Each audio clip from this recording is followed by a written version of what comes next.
match. India have won the series. They're going to get back for two. India. Hello and welcome to a new episode of the 81 All Out podcast. This is Siddhartha Vaidyanathan, your host. I'm at Sidvi on Twitter, and I'm joined today by two regulars and another guest who we would like to make a regular too at some point of time. First, let me welcome Prashant here. Prashant DP from Chennai, proud member of the knowledgeable Chennai crowd, or KCC, as we may call them. Prashant has been on the podcast before to talk about Australia's tour to India in 2004. Welcome back, Prashant. Hope everything's okay. Hey, thanks. Thank you so much, Sidvi. Pleasure to be here, as always. Yeah, I mean, and, jokes apart, Prashant is a wonderful writer on the game. He writes a blog quite often, and I'll put a link to that. Has a very interesting take on the game from various angles. In fact, I was thinking of one of the pieces that he wrote recently when I was watching Surya Kumar Yadav bat. I mean, he had a lovely piece on Surya's technique and how it's so different from everything else that we generally think of when we think of cricketing technique. Anyway, I'll post all that. Also, welcome to Mahesh and Ashoka, who are very familiar to our regular listeners. Yeah, I think you fellows haven't been there for a while, but good to see you back. Slacking off. Yeah, I've been getting all some heavyweights on the pod. So, yeah, forgot about you for a while, but good to have you back. Good, Macha. In your intro only, you're calling us lightweights. Very good. Well, I mean, if I think... but justifiably. No, if it's literally true, I'll be quite happy. But in real life, I'm not quite lightweight. That's the problem. Yeah. That happens with age to all of us. Anyway, so today Mahesh had an interesting idea, and we are going to the four of us are going to discuss cricketers who we changed our mind about one way or the other over time. As fans, each of us, of course, has, we see a cricketer, we read about them, we form an opinion about them. And then over time, there are cases where opinion dramatically changes, either for the better or for the worse.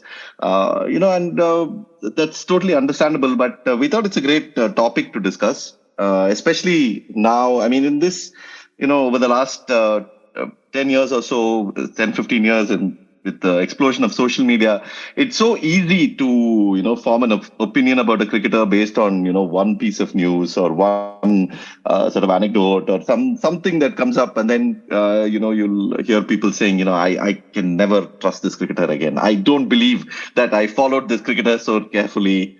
And then after 2 months or something, they will be like, oh, this is the greatest innings. This is the greatest cricketer I've seen play. I'm so honored to have been living in the same time and all that. Basically RCB fans, okay. So, hey, RCB, don't say anything about RCB, okay, on this pod especially. So we thought each of us could pick two cricketers, who we have changed our mind about. It would be good if we could pick one cricketer who we changed our mind about positively and the other one negatively. And again, there is, this is not meant as judgment, or this is not meant to say that there is something morally wrong with these people or something. It's just as fans, how you think, what changes your mind, what the things that matter to you, what affects you, and also to get at the heart of fandom. Eventually, these are things that drive fandom. I mean, why?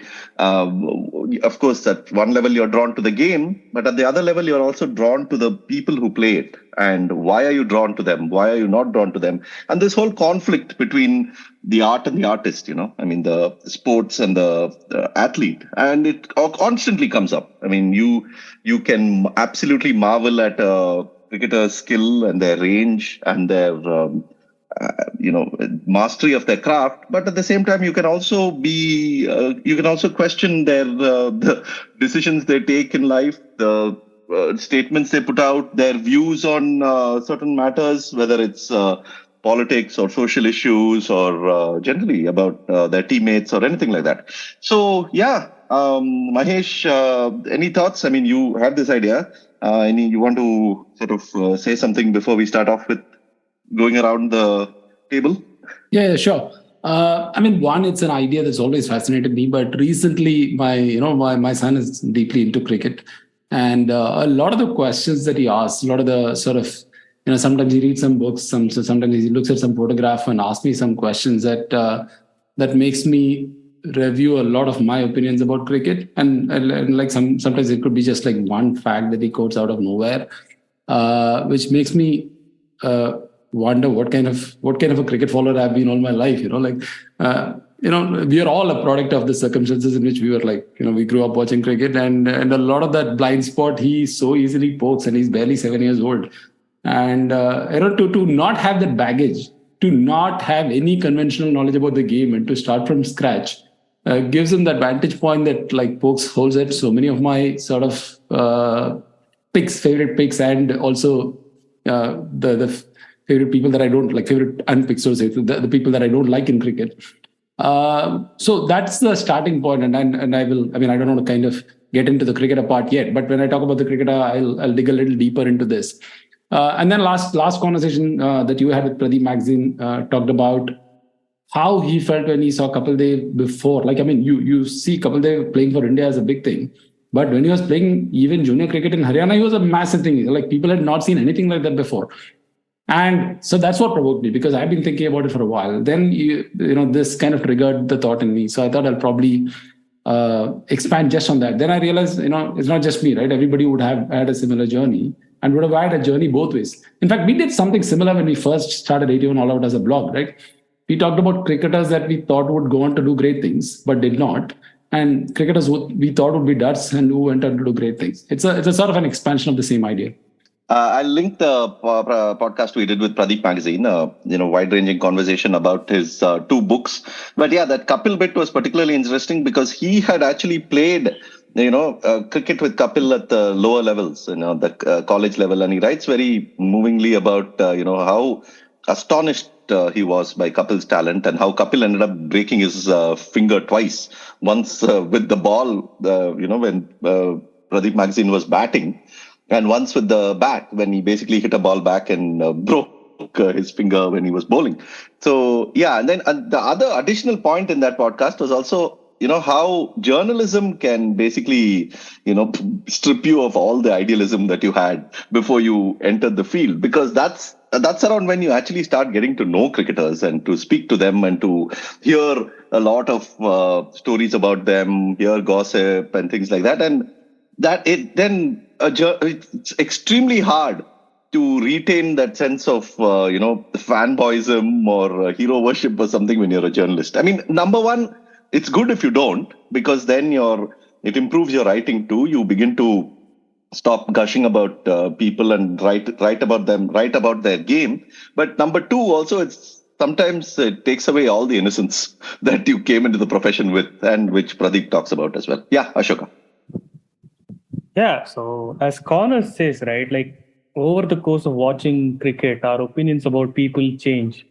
Like, for instance, like in this pod, people who have listened to more than some of our pods know that we constantly go, and make fun of Rohit Sharma, right? Right. So when he burst into the scene, I thought, here's a guy who's all style and no substance. But years after watching him bat and watching him perform, now I realize that he doesn't have style also.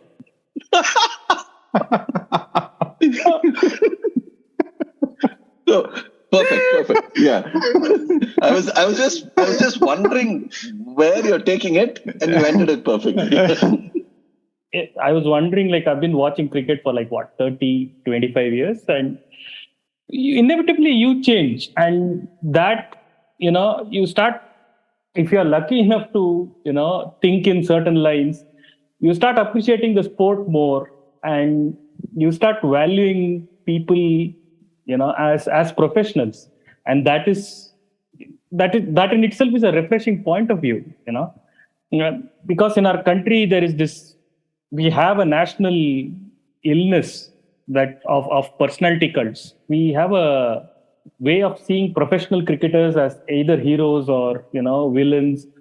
and then that creates a whole story out of sport, which it shouldn't. And as I grow older, I want to watch cricket free of all those conceptions, and that has created some kind of an interesting perspective on people who I thought were side characters, but they are not. They are like amazing professionals who ply trade at the highest level. So this is a great topic. That's what I was thinking when Mahesh suggested this topic. I was thinking, who the hell to pick, and I found the right guy, and it's not Rohit Sharma. I completely agree that there is a way in which you watch the game as a child, or somebody who's getting into the game as a teenager, as a person who's. I recently, to give an example, I've been I sometimes take my kids to games here. I live in the US, so I take my kids to baseball games and soccer games and things like that, and I just keep wondering, I envy them in a way, because this is like their first experiences of watching live sport, and I keep sort of trying to ask them, what at the end of the game, I keep trying to ask them, what do you think? What did you feel? Because I want to get as much as possible. Of course, I get answers like, yeah, it was good. That's like kids, what else do they say, right? But for me, I'm already imagining 10, 15 years down the line when they are actually going to be remembering these memories. And then that is when you sort of remember, how big the field looked back then. And, of course, they're still small. So for them, everything is so larger than life. And, I'm sure that if they go back in 10 years' time, their memories of the first trip will come back. And so I'm already there. But for them, they're like, yeah, good game, good fun, Dad. That's it. That's fine. So, that makes a difference. Growing up has its own advantages, but also has its disadvantages, because you can never see the game again with that level of awe. I was just going to say that this exercise actually it reflects your journey as a fan more than it tells you about the cricketer, actually speaking, because the way you consume the game, it depends on your influences, your biases at the time of consumption. So honestly, I'm quite embarrassed by many of the opinions I held when I was a kid, and I was watching cricket, in the early stages. And so this exercise is actually deeply introspective in a way, because you ask yourself why you look at that cricketer differently now. And truth be told, I actually look at all cricketers differently now than I did back then. It's just that, even the ones whom I maintain a high opinion of, the reasons why I maintain a high opinion of them are very different now than they were then. So in that sense, I quite enjoyed this exercise of choosing cricketers to talk about. Yeah, definitely. I think, there is that arc that every fan goes through. Of course, different fans will have their own personalized arcs, but generally it's like at some point of time, you will sort of, you will reach that stage where you're like, what the hell? Why am I investing so much in the personalities of these people? Yeah. Rather invest in what they're doing, and rather, totally completely focus on their craft. Because eventually, if you are going to pin your hopes on people and all, as you know, as an adult, you're invariably likely to be disappointed, right? Yeah. Because everyone has their flaws. Everyone is so, they're also products of society at the end of the day. However much you may think of athletes and sports people as this idealized group, they're not. They are coming from the same, discriminatory, bigoted, whatever, all the flaws that we have in society, they are coming from there only. So all that will be there within them too. Their own moral judgments are there, because just like you, they are also born in the same place and grown up around the same area, being influenced by the same people. So, yeah, you realize that eventually. But as a kid, it's hard to conceptualize all that, because they are so much, they mean so much to you. Yeah. Anyway, so yeah, I think it's a good point to start going around. And yeah, Mahesh, go for it. You can start with your first choice. Sure. It's going to be very, it's almost autobiographical in the sense that there's so much accumulated guilt about this. In fact, I should probably write a book about discovering Kapil. So that's going to be the topic that I'm going to talk about first, which is a cricketer whose estimation has grown immensely strongly over the years. But before that, let's just start with where it was. I started watching cricket in the 1990s. And pretty much the Kapil that I saw was towards the end of his career. One is like literally quantitatively towards the end of his career. But at that time, I also believed qualitatively he was at the fag end of his career and he was like stretching his cricketing mileage beyond what it should have been because he wanted to break Richard Hadlee's record. And that was also like the mainstream commentary around that time. And as a young kid, you were watching like great fast bowlers. You watch fast bowlers, like Wasim Bakar, so he doesn't bowl as fast. That's one problem. The other one is like you look at the records, right? You look at Richard Hadlee's record, the wickets per match, the average. You look at Imran Khan's record, even another subcontinent bowler, a similar sort of comparison. Ian Botham's record. And I felt like, okay, why does Kapil Dev come out like inferior to all of these people on all parameters? And also this, and when I was like, for instance, when I was bowling, for instance, a little later in life, a lot of people, the first sort of reflection people give me is, oh, your action looks like Kapil Dev, right? And my action at that time looked like a halfway marriage between Kapil Dev and Andy Caddick. I'm so ashamed to admit it now, but I thought that was an insult. So I used to go and tell people, no, I bowl like Caddick. Somehow that's like... No, that is an insult. If your action looks like a halfway between Kapil Dev and Caddick, it's horrific, man. What the hell is that action? No, that's I can't even imagine it, first of all. It's okay. My bowling was far worse than my action. So let's not get there. So, but the thing is, I thought like I was doing myself a favor. I was enhancing my image by telling people, no, I don't bowl like Kapil. I actually bowl like Caddick, right? And over the years, and also even like as late as, I don't know when it was, probably towards the end of the century, right? Wisden gave a Wisden cricketer, Indian cricketer of the century or some award to Kapil Dev. And I was like cringing. I'm like, how can you give it to this guy? Give it to Sunil Gavaskar, right? Like he was this towering icon of excellence at a time when India didn't produce any great cricketers and so on. I don't know why it's so stupid when I think about it. The choice is so obvious. At that time, there was a guy called Sanjay Jha, I think, in Cricket Next. And he used to write these really sort of spicy columns calling Just Shut Up or something. And he wrote a piece saying, oh, if Kapil had any shame, he should just hand over the trophy to Sunil Gavaskar. And I was nodding my head in approval. I'm like, then, and like subsequently, maybe 10, 15 years later, I started sort of looking back at Kapil in a different light. But a lot of the things changed for me with two things. One, the arrival of Bumrah. And two, the arrival of my son in my life. When I say my son in my life, after he started sort of talking about cricket, he's 7 years old, perhaps in the last 3 years. He asked me so many questions about cricket and a lot of them about Kapil, which I'll come to a little later. But the arrival of Bumrah, right? Bumrah for me is this extraordinary gift to Indian cricket. And the more I think about it, the more I'm like, I can't imagine the fact that we have a bowler like Bumrah. And then I think a few years back, when he took his 100 wickets, there was this graphic from ESPN Cricket Info. It said, Indian cricketers to get to 100 wickets in quick time, right? I think Bumrah was 24 tests and Kapil Dev was 25 tests. What? Kapil, just as a bowler, was as good as Bumrah.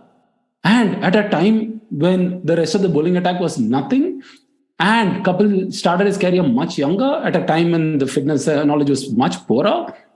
And then I dug some more, like out of 25 tests, 17 tests he played at home, 3 tests he played in Pakistan in the first 25 tests. And he had that kind of a record. And he had also scored 1,000 runs by that time. And then he went on to have such a substantial career from that point onwards. That was like the first sort of real jolt. Of course, by the time I didn't have the stupid views that I had early in my life. But by the time I had already understood the greatness of Kapil, but then I was discovering more. Then, so I was buying a lot of books for my son, mostly pictures and sort of pictorial history of cricket and so on. And for some reason, he likes 2 books the most. One is the Eye on Cricket by Patrick Higa. There's another Patrick Higa book called The Summer of All-Rounders. It was about the summer in which both Imran Khan and Kapil Dev played together. Basically, India and Pakistan visited in the same summer. And it got some breathtaking photographs. And it's got some commentary by Alan Ross, if I'm not wrong. I don't know. One great writer. Maybe it's Alan Ross. And he was reading all those things, and he said, Appa, can you believe Kapil Dev scored 89 in 55 balls, I think, in that test. Like 89 and 55 balls, can you believe that? Was he playing T20? And he was very excited by that. He asked me, why did Kapil Dev do that? And, my response was, he was a mad fellow. Right? I mean, in an endearing way, I said Kapil was a mad fellow. From then onwards, he took this mad fellow as a benchmark. So if he wants to talk about Rishabh Pant, he comes and asks me, is he a mad fellow? If he wants to talk about Adam Gilchrist, he comes and asks me, is he a mad fellow, right? And then, he wanted to see that scorecard. I showed him that scorecard. And you look at that, like the guy picked up 5 wickets in the first innings. England all out for 433. Then he scored 41 in India's first innings when India was all out for 128. Then again, India was following on. And then he scores 89 from 55 balls. Then England have a small target to achieve, I think 65 or something. And Kapil takes 3 wickets in that. Like, I mean, even if you were to write a fictional character, I couldn't have thought of someone as great as that. And that's just one test. And he went on to do that almost, all his career. And then he was so fit, he barely got injured. And he was a phenomenal fielder. And, before we started recording, I was just talking to Prashant and Ashoka about this. All my perception about Kapil Dev's fag end of the career being like unproductive is so wrong. I was looking at the last 25 tests of his career, which is what I watched. He had taken 70 wickets and scored nearly 1,000 runs, which is almost as good as his first 25 tests. So this perception is completely driven by what was reported in the media. And as a young kid, even I think people around us, all those who were watching cricket were probably talking in a sort of similar way. And the other thing that is a general thing, because I also was saying that, right? Without you prompting me, I was saying that because that's what I remember. People saying that Kapil is at the last stages of his career. He's just playing to break Hadlee's record. When will this guy retire? And stuff like that. Because I clearly remember that. So that was. And it's not like India was flooded with fast bowling talent that Kapil was somehow blocking at that time. And all this is just barely scratching the surface. Then you hear about his backstory and you hear about the fact that Haryana was practically not a cricketing state at that time. And even as cheesy as the 83 movie was, when you watch it is when you realize how urban-centric, Anglo-centric Indian cricket was. To even have an Indian cricket captain who was not fluent in English meant a lot. Of course, it was exaggerated and all that. But I think even in the last interview, you cover about the influence of someone like Rajan Bala, right? For someone to come from that background and to establish himself with that level of confidence and to have such a prolific career, I mean, it's just a miracle. It's a miracle that India had a cricketer like him. And without him, I can't believe what would have happened in Indian cricket. But more importantly, every further step that you've taken is standing on the shoulders of such giants. And Indian cricket doesn't have greater giants than Kapil. Yeah, and the one bit that has actually got very little attention and very little really documented a story is his influence on Haryana cricket, the domestic cricket. I mean, Kapil maintains that his finest victory is not the 1983 World Cup win against West Indies, but the Ranji Trophy final win against Bombay, where he took the Haryana side, went to Bombay and beat that absolutely formidable lineup. And to beat Bombay in Bombay anytime is hard, but that time was almost unheard of. So yeah, I mean, the influence he would have had on players like Chetan Sharma, Ajay Jadeja, all those who came after him, I mean, must have been so immense. And I mean, taking inspiring a small team like that has its own such great value over time. The first test I saw was the Hirwani test in Chepauk. I was 5. And Kapil got 100 in that game. And from then until the time he retired, he was my absolute favorite cricketer. There was this guy who was in my class in school, and we were both cricket nuts at the time. And 91, the tour of Australia, was our first look at Javagal Srinath. Okay, and he was really quick. I mean, Srinath on that tour was really fast. And this guy would keep, ribbing me, saying, look at your guy, he's so old. He's keeping out this guy who's so fast, who's quicker than McDermott. And this guy is, coming and bowling somewhere in the mid 120s or whatever. But yeah, I mean, I was always a fan. And I think it had to do with the fact that he did something special in the first Test match that I saw at the ground. So that was a memory that stayed with me. Yeah, I mean, and talking about Chepauk, he even had a fantastic 100 in the previous Chepauk test before what you saw, which was the tight test.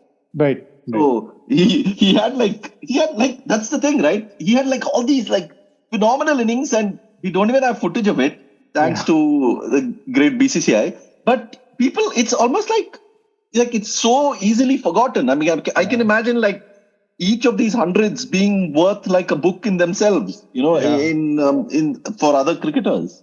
Yeah. And the thing was that even his last season, like I think he retired just before the West Indies tests in India. So I think 93, 94 was his last season. He turned up for Haryana to play the Wills Trophy again at Chepauk. So this was basically the last time I got to see him. So there again, I was lucky to watch him bowl to Tendulkar and Manjrekar. It was a Wills Trophy final. I think it was Haryana versus Bombay. This was another lovely couple memory. I'll never forget. That must have been the ponytail years, right? Correct. The Roberto Baggio ponytail. Yeah, he had the ponytail. Correct. Yeah, I mean, in fact, that's a memory of many of us who saw Kapil in that final few months. I mean, suddenly he came up with a ponytail. I think, what the hell is going on here? I mean, that's when you realized, okay, maybe it's time. Maybe he has to retire. Yeah. Anyway, yeah. So Prashant, you can go next with your first choice.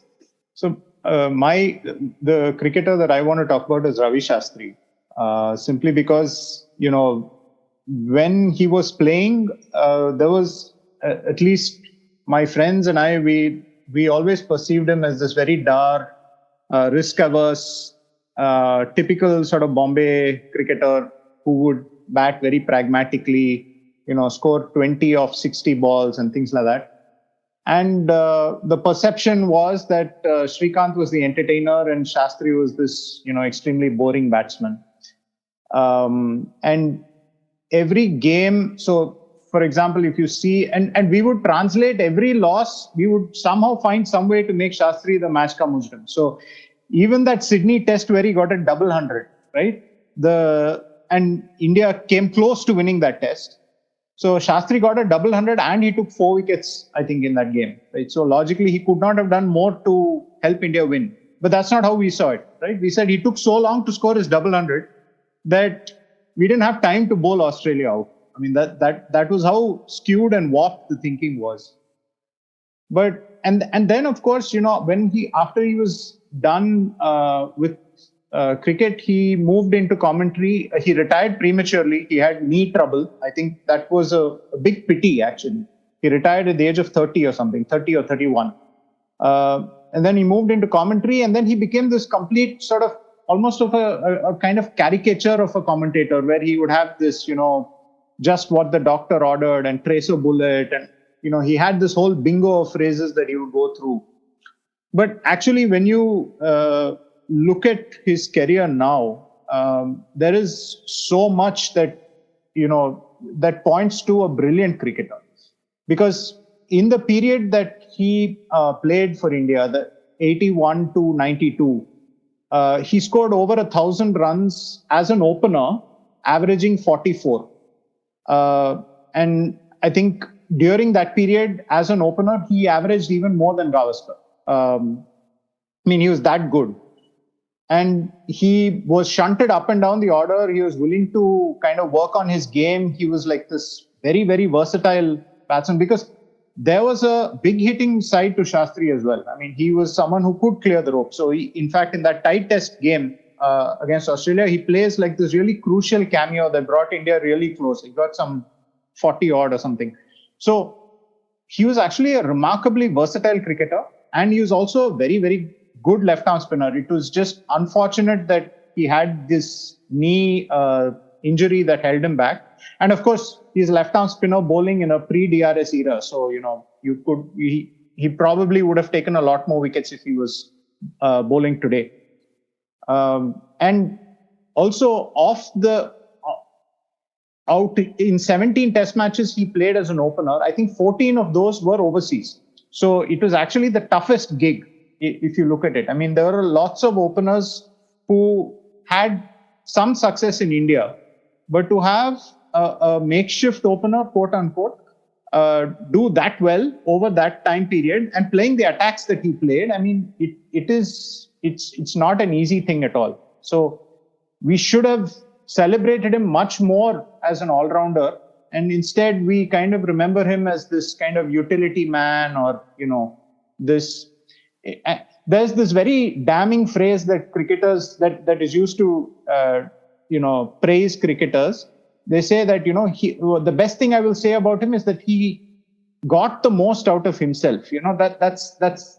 It's a sort of left-handed compliment. Okay, because made the most of his limited talent, or whatever. I think that's ridiculous. I mean, I think Ravi Shastri was a ridiculously talented cricketer. I mean, to play fast bowling of that caliber, to adapt your game, and to do it over that span of time is remarkably commendable.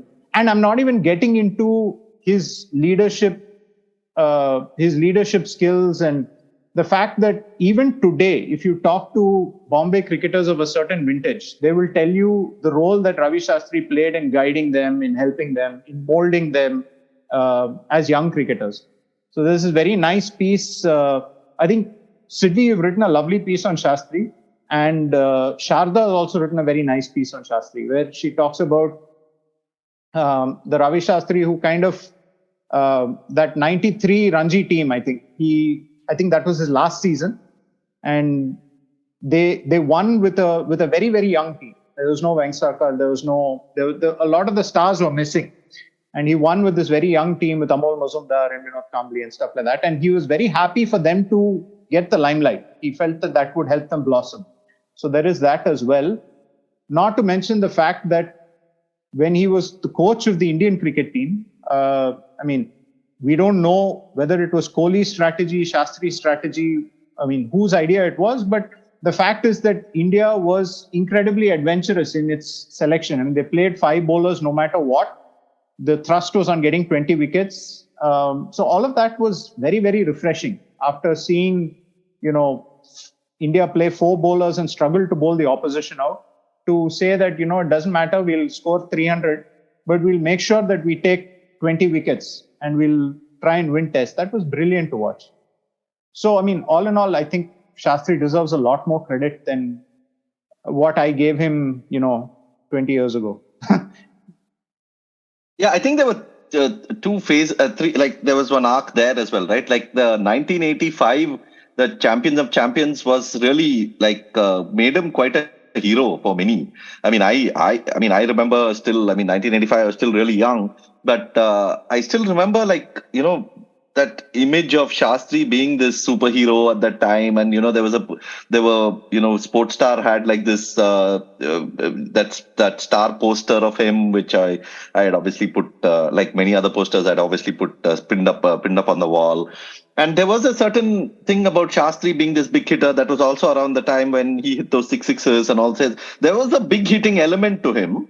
But I think towards with the second half of his career and the whole slowing down and that classic, dancing down the track and defending, which became like almost like a Shastri signature back then. Like even in while playing gully cricket and all, like all of us, we used to try and attempt that, just come down the track and defend, just for the heck of it, just to see what, just to see how it felt, so there was that.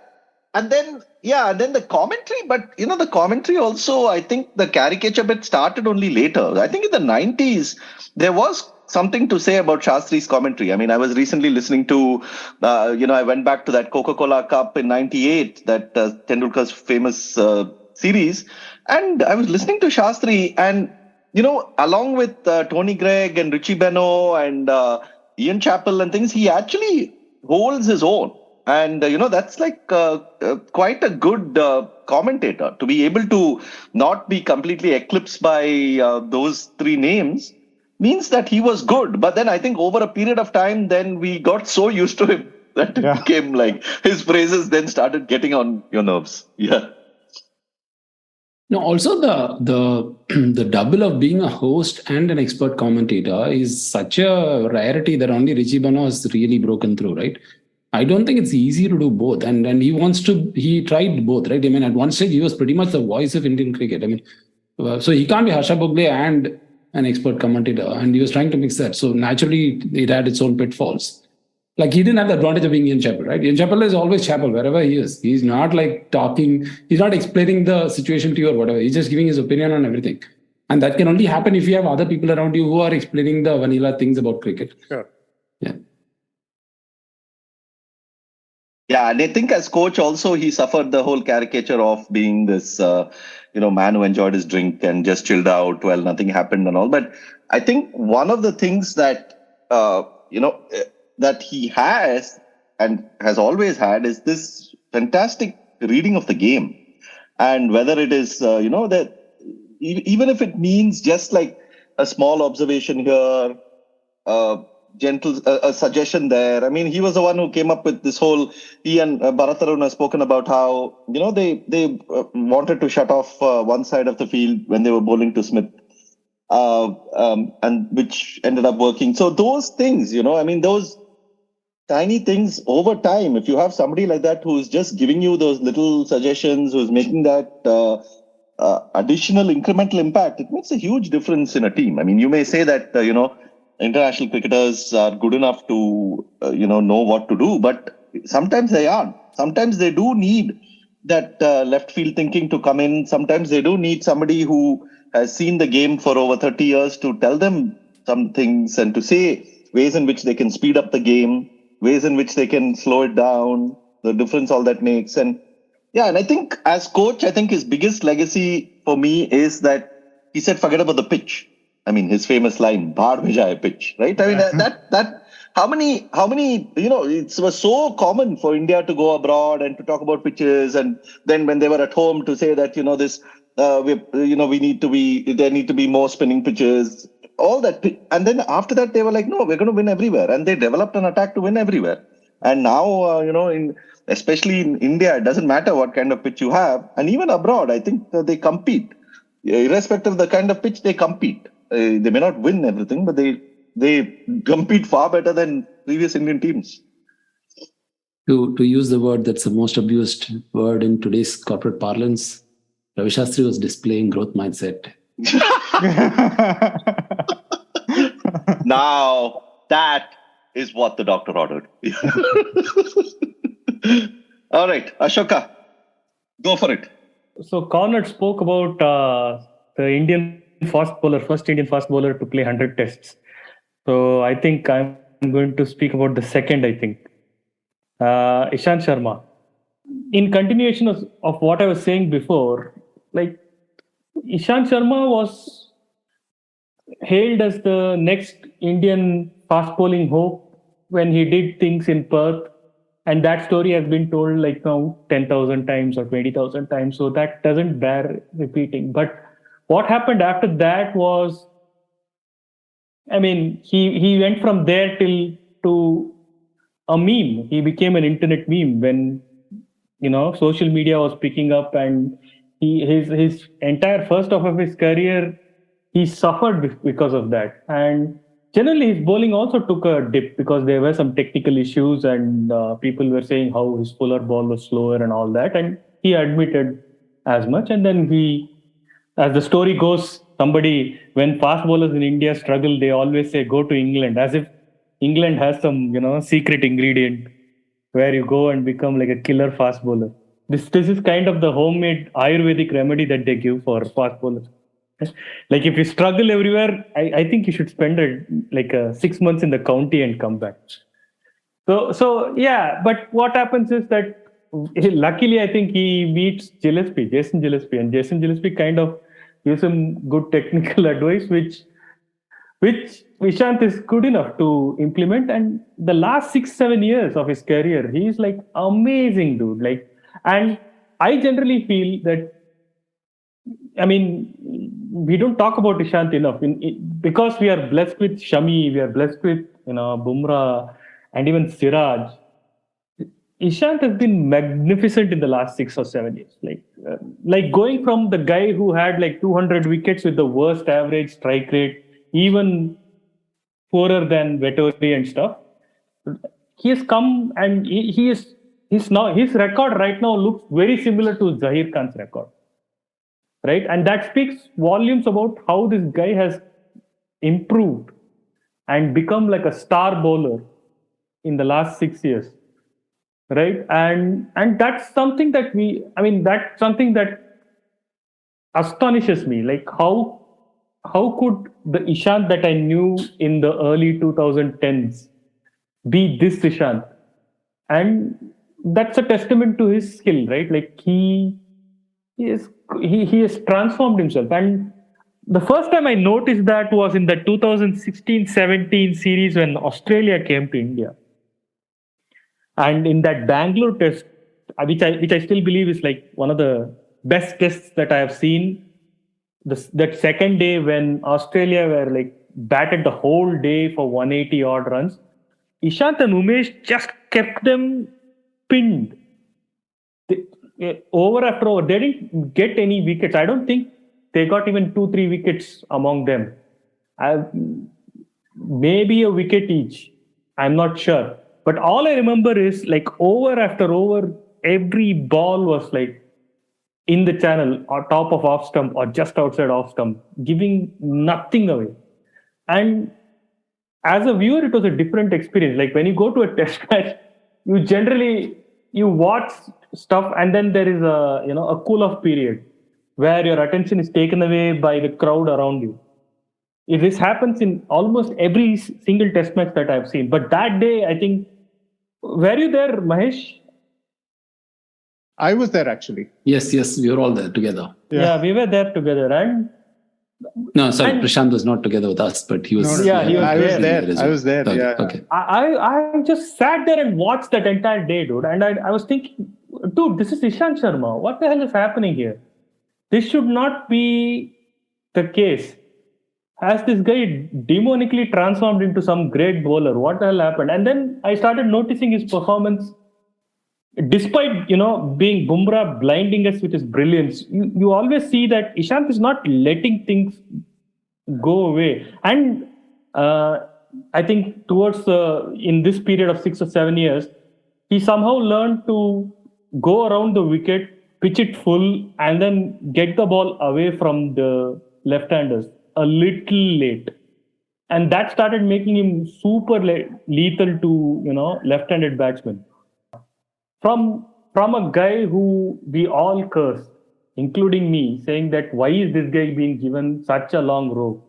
And justifiably, his bowling was nowhere near what it was later. For him to transform and to have as many wickets as Zahir Khan, who's arguably like the second greatest bowler that we have after Kapil. Now Ishant is tied there to that position. So, that is No, I think Zahir, in a couple of years may have to drop behind both Ishant as well as Shami and maybe even Umesh. So who knows? No, let's not forget Bumrah as well. No, Bumrah is already up there. I've already put. No, he's at second after Kapil. So I'm saying Bumrah is going to get there. Oh, yeah, it's just a matter of volume of tests. Yeah, but 100 tests for a bowler is like amazing. The 300 wickets for an Indian fast bowler is amazing. In the end, the thing that was always thrown against him, which is his average and strike rate, I think he improved it so much that now it is slightly better than Bajji and Zahir, or are as good as Zahir. So he's the most transformed cricketer in the last 6 years in Indian cricket. So that is my choice for someone who has changed my opinion about him in a very drastic way. Yeah, apart from the Bangalore test, there was also the Lord's test in 2014, where he had a fantastic test. I think it was basically he got 7, but I think more than that, I think there was a Perth test in 2018 I think let me check. Shami got 6 wickets in the match. Yeah. Where Ishant also bowled really well. Yeah, I was there. There was this 2018 Birmingham England test where we could have actually won that test. That was the first test in the 2018 England. Yeah, the Kohli's in 149 test, right? Yeah. So we in the second innings, I think England were like under 107 wickets. Ashwin and Ishant nearly rolled them, and then Sam Curran did Sam Curran things. So I think even in that 2019 West Indies tour, where Bumrah was like amazing, this guy gets a 5-4, which is as good as that, but I think generally forgotten. So he has this dubious record of doing well, but someone outshining him. In that Bangalore test, I think Rahul gets a 90. In this Birmingham test, Kohli's 140. No, but in that Border Gavaskar series, he was the man of the series. Actually, he got 15 wickets in that series, and he was the player of the series. So when we talk about Ishant starting off with great promise, we tend to talk about the Perth test. In fact, he didn't. He had a great spell, but if you look at the eventual numbers, he didn't have a great test. But this one was a great series. He was the highest wicket take of the series along with Harbhajan. And for a fast bowler to have that kind of a series at home was phenomenal. In fact, to me, that was like the early Ishant that I remember is from that series, the Border Gavaskar series that we're talking about, 2008. In his last 50 tests, he averages 127. These are phenomenal numbers. One is to look at the aggregate numbers and say, okay, that's like closer to Zahir.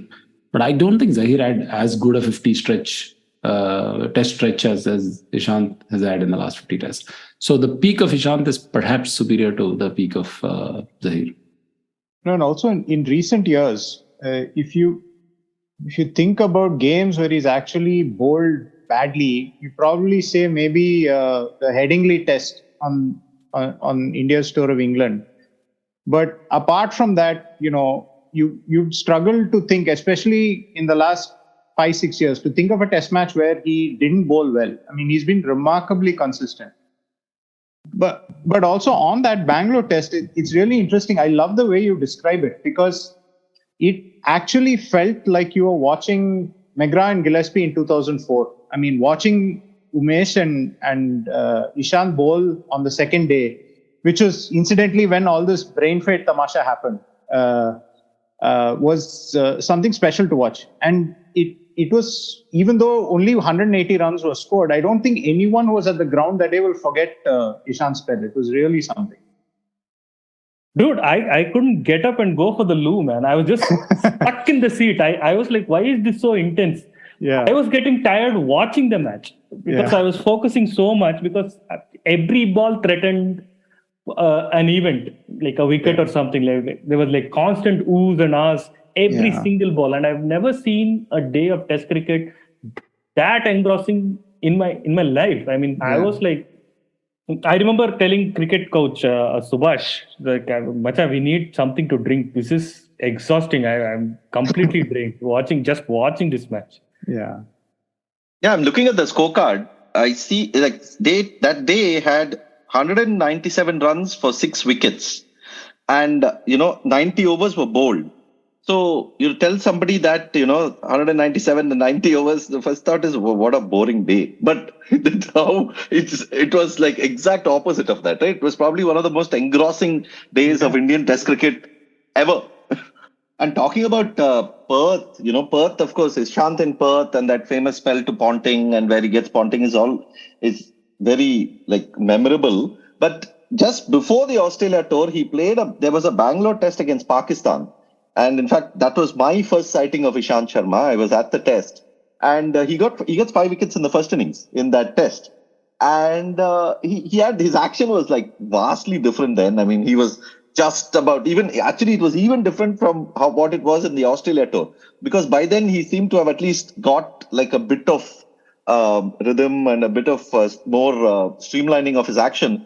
But the Bangalore test, he was like properly raw, and you were watching him, but he had all the goods, right? He had the height, he had he had like a lovely run in, he had a good load up and everything. So you could see that, okay, this guy is like probably going to be a really good bowler. And then the Australia happened, and then of course after that the hopes were so high on him. Yeah. I mean, I think that was the other problem. I mean, that problem was with us, as not so much with him, but with us. We thought that, he's suddenly going to be like this great bowler who we have, who's going to win us test match after test match.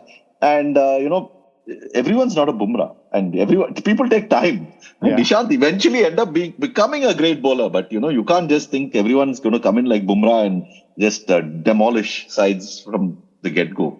And the skill also, right? Like in the World Test Championship final, I remember this graphic where they were talking about the swing in degrees that Indian bowlers were getting. I don't think anyone got the ball to swing as much as Ishant did.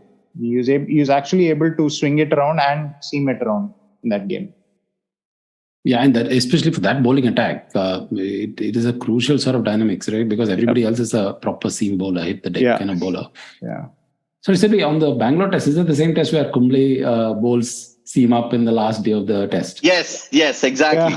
Yeah. That test where they were basically trying to push for victory. It's my absolute favorite Kumble spell. I mean, he was the captain. He thought there's no result.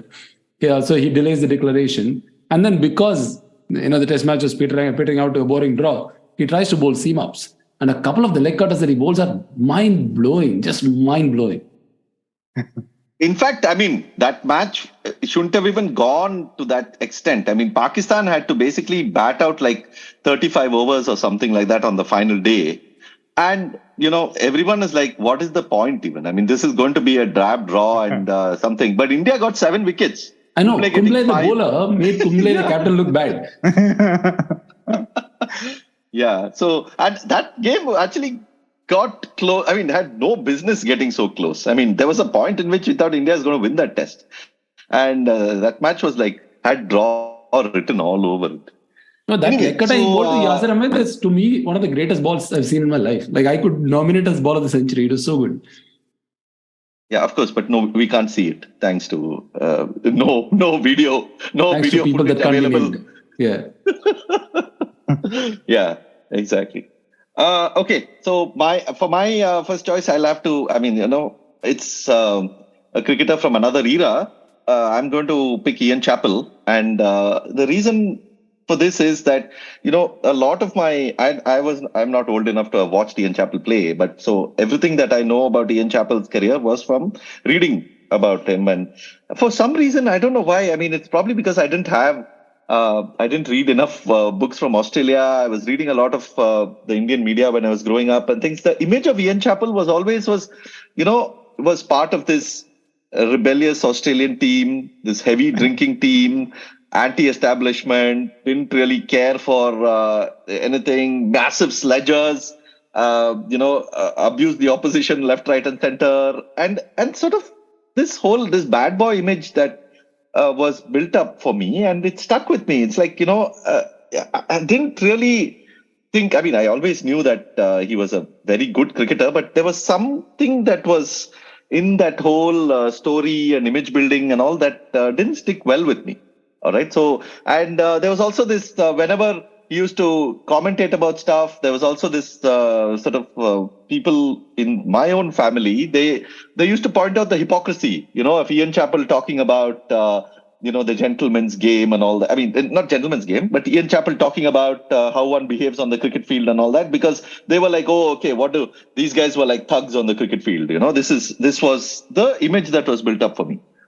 And then, I mean, of course, I then got to know my first way in which I got to know Ian Chappell was through his commentary. And, I felt his commentary was pretty good and all. I used to appreciate his commentary, but my image of him was always remained that way.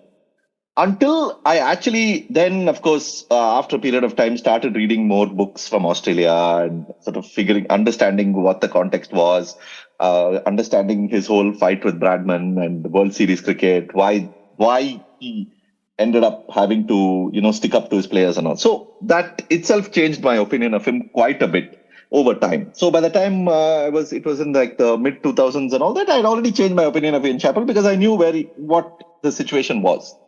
Then, there was this, I also happened to end up meeting him because I was a journalist between 2003 and 2008. I was working for Cricinfo. So I ended up meeting Ian Chappell a few times because, invariably you go to a ground where they're commentating, you either you see them to start with. But then also in the middle of that decade, Chappell was doing a bit of work for Cricinfo as an expert. So you ended up meeting him. Anyway, so the point is, the story is in 2007, India toured to England, right? So Chappell was one of our experts. And back then, Cricinfo was doing what is essentially now a podcast. But we were recording at the end of each day, we would record, Ian Chappell and Ravi Shastri and a couple of others maybe. But I think for that series, it was only those two. Giving their expert comments, we would put up the audio clip on Cricinfo and say that, listen to Ian Chappell talk about the day or something like that, which is like essentially what is a podcast today. Anyway, so one day I had to go after the day's play. One day I had to go to Ravi Shastri. The next day I would go to Ian Chappell. So they would alternate. Now, Ravi Shastri was, during the course of the one-day series, Ravi Shastri was having a big problem with some payment not being processed. There was some administrative issue. He had not been paid for a few, for whatever. He had not been paid. And so he was pissed off with it. And he said that, listen, my payment is not coming through. Until that comes through, I'm not going to do it. So, I don't blame him. I guess, everyone has their own professional standards, and fair enough. So I said, okay. So, but when I was talking to Ravi Shastri, somehow Ian Chappell was around in the vicinity. So later, then I went back to the press box. I was continuing to write whatever I had to write, I had to file. And then Ian Chappell came to the press box. He said, are you done with your recording? I said, no, there's some issue. I'm not recording. I've told the office to figure it out and then I'll do it. So he's like, why haven't they sorted it out? I said, I don't know. It's some finance department issue. I don't know. He said, you know what? I will do it. I will do the expert thing for today, and I will also do it for tomorrow, and I'll figure it out with Cricinfo about the payment. I said, Ian, it's fine. It's not. It's okay. I don't think you have to worry about it. You can. It's okay. I'll explain it to them. He's like, no. He's like, see, you are here on tour. It is not your duty. It is not. You should not be taking any headache to explain things to your office. So you just do it from me. You record it. You send it to them, and then I'll figure out the payment with them. And I was like, Ian Chappell, why is he even bothering? What is this? What is this deal? He can just simply go and go to the bar and have a drink and be happy with his life. So, but it also taught me that when he was into something, right? He really wanted to make sure that the team was fine. And for him that day, I was part of the team, right? It's all he's doing some work for Cricinfo. I'm stuck in this position because the finance department has messed up. He didn't want me to have any headache then. So he said, okay, I'll do the expert comment today. Tomorrow also I'll do it, and then I'll figure it out with them. And that was what the hell? I was just completely blown away. I'm essentially a nobody for him, right? But for him to actually take that step and come and say that, your life you shouldn't be spending any time with it, with this finance department, because it's not your fault.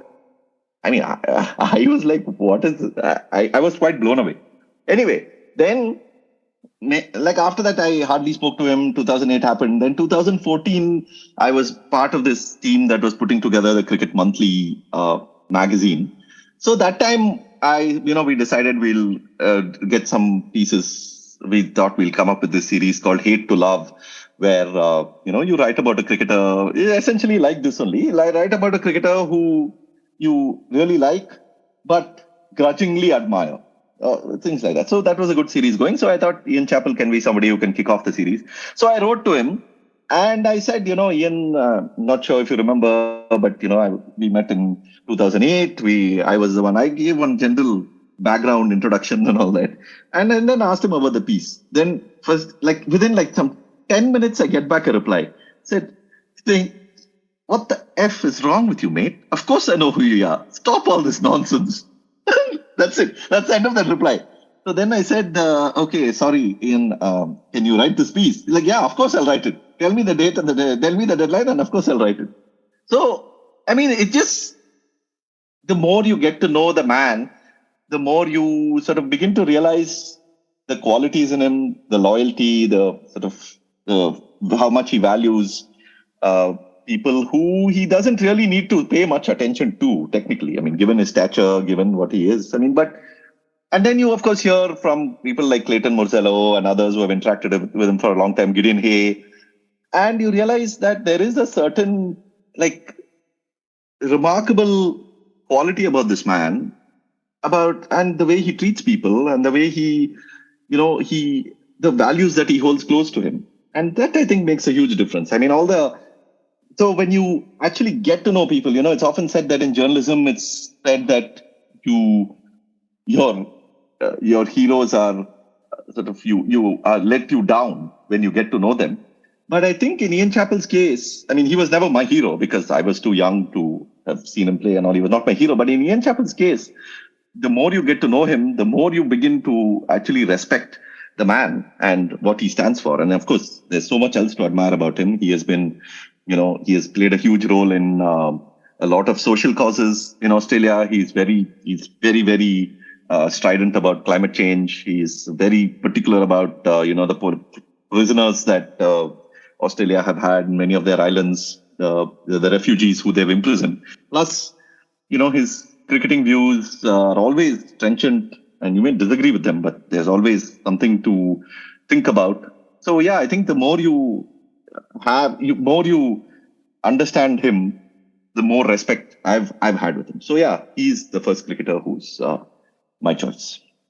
Okay, now to kind of go in the reverse direction, and I don't know how I'm going to say this without coming across as being unfair to my hero, who's still a hero, is Rahul Dravid.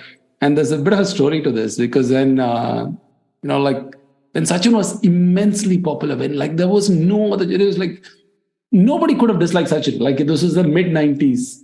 This was this phenomenal talent, fulfilling all the potential that he had. Here was a god walking on water. And for some reason, I felt come on, being a Sachin fan doesn't give you any identity, right? Being a Sachin fan is like saying sunrises in the East. It doesn't tell you anything about yourself. So, and I was looking for new heroes. And Rahul Dravid is this new hero even before I watched him, because he scored 100 against Tamil Nadu along with Vijay Bharadwaj in the Ranji Trophy finals. And all I remember is this Hindu photograph of him playing a sweep. And I was a fan from then for some reason, and I was following his early international career with a lot of stakes.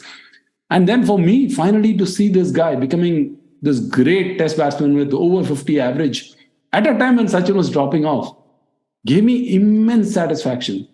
And for some reason, everybody in my family was not particularly a fan of Dravid. And they always used to make fun of me, saying, oh, every time it hits a boundary, you never know if it will touch the rope or not. Why can't he just hit a boundary which just pierces through the fence? So for me, it was great vindication. Finally, here's my man, taking over the mantle of being India's best test batsman. And, maybe Sidney, I'm not sure if you were around. They used to have this Cricinfo magazine at the time, sometime in the mid 2000s. And they did a cover story on the most valuable player or something, MVP. And the most valuable test batsman, they said, was Rahul Dravid with the cover image. And I was completely sold. And there was also the time when, for some reason, maybe it was also perhaps the beginning of full internet access for me.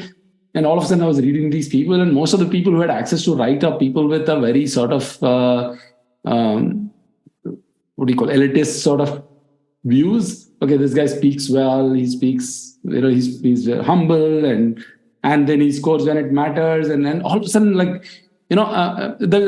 so I was in England in 2011. So I was watching it with a bunch of friends. And one of them had this argument, in 2011, Sachin had a bad series. Dravid had a good series. He scored 300s and 3 single digits, actually. And every time Dravid got out to a single digit, he used to acknowledge the crowd. Because people are respecting him and so on. But Sachin did not. And these two friends are arguing with me, saying, look at this uneducated idiot, unrefined idiot. He only acknowledges when he scores a big 100. When he gets out to a poor score, the people are acknowledging him because they believe it's the last time they're going to see him in England. And he doesn't even have the decency to acknowledge it. But look at this, great gentleman Dravid, who appreciates the importance. This happened in 2011, but this was happening right through. So towards the end of both Sachin and Dravid's career, I had this reversal things. I felt guilty for being too harsh on Sachin. And, I had this revisionist view of all of that. And then sometime around 2013, I started, in 2014, maybe Sidvi, you might remember this. I was like, so in our industry, in finance, in particularly in investing, it's very easy to figure out who's lucky and who's not. Like, for instance, if you made 40% returns and somebody else made 20% returns, it is not absolutely true that you are a better trader or a better investor than the other person. And there are like metrics that was developed like 70 years back on how to do this reasonably well. They call it beta, they call it alpha. So I was looking at a figure called alpha average at the time, essentially saying in all the matches that a particular player played, there would have been an aggregate average. How much did this batsman score than the aggregate average? So I was trying to rank, the batsmen all over from the beginning of time till 2013 at that time. And one consistent theme that came out was, at that time I didn't see what is taken for obvious now was 2000s was an era of flat sort of wickets and inflated runs.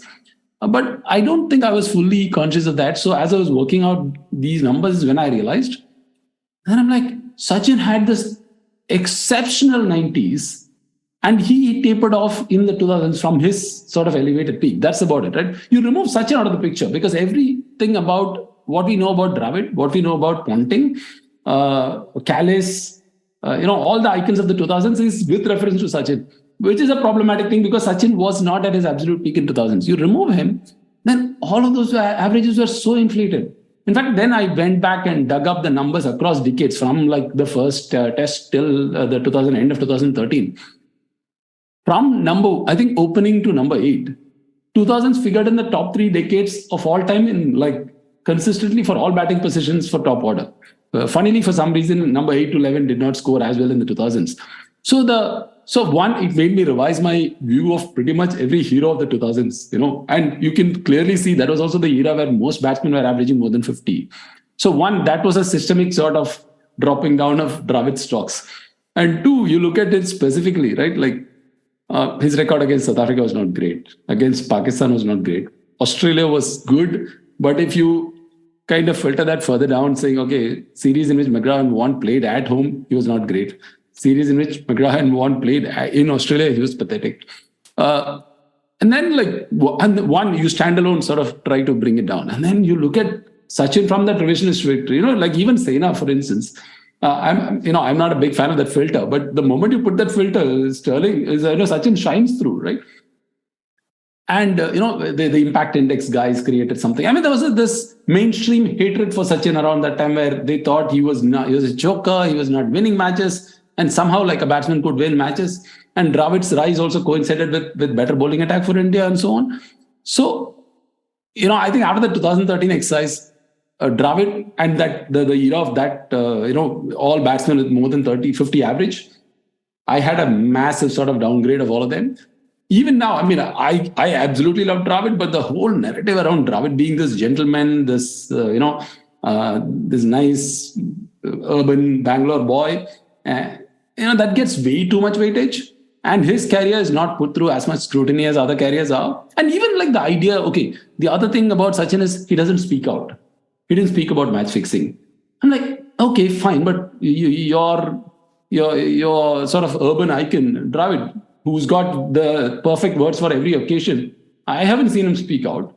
No, and particularly after the Rajasthan Royals incident, where he was a captain, even now he's not spoken about it. Nobody raises a question about it. At least with Sachin, right? He's alluded to it, he's talked about it, and also he could not have it was not, first of all, nobody was legally punished. For instance, in Rajasthan Royals cases, they were punished, including the owner was caught betting.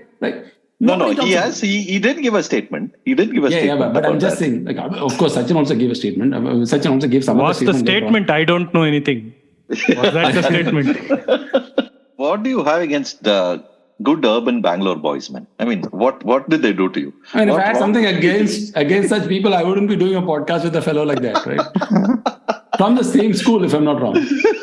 Same school. Yeah, exactly. Okay, so the next cricketer I have on my list, which went the other way. I guess this is true for everyone on this panel, and people who are also listening might have felt the same had they grown up in the 80s and 90s, is Azharuddin. Azharuddin was partly responsible for me quitting cricket for nearly 8 months in the 2000s, where I basically was so shattered by the match fixing allegations that I just stopped watching cricket. I said, forget it. I retired from watching cricket.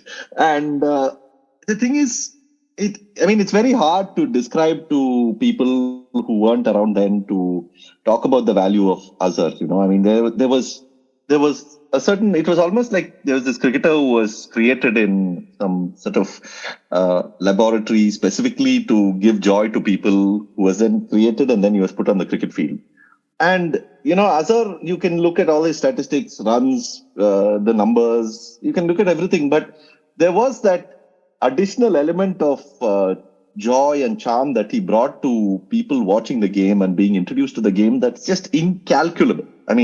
I was one of the probably thousands of or millions of people who, used to have their collar up when I was playing my gully cricket games. I used to invariably field at gully, field at whatever gully you can say in gully cricket, and in that position, in that angle from the batsman, I used to try and hit the stumps direct. I used to try and bat, with that sort of wristy swish and all that. Everything that Azhar did, you tried to do because you realized how impossible a lot of it that he was doing was. There was the swagger that he had on the, field. It's not the swagger of a Viv Richards. It's a very understated swagger, but you really loved it. You really loved the way he carried himself on the field. He had this magnificent catching ability. Anything that came towards him, he was able to dive and pull it off. Slips, he was amazing.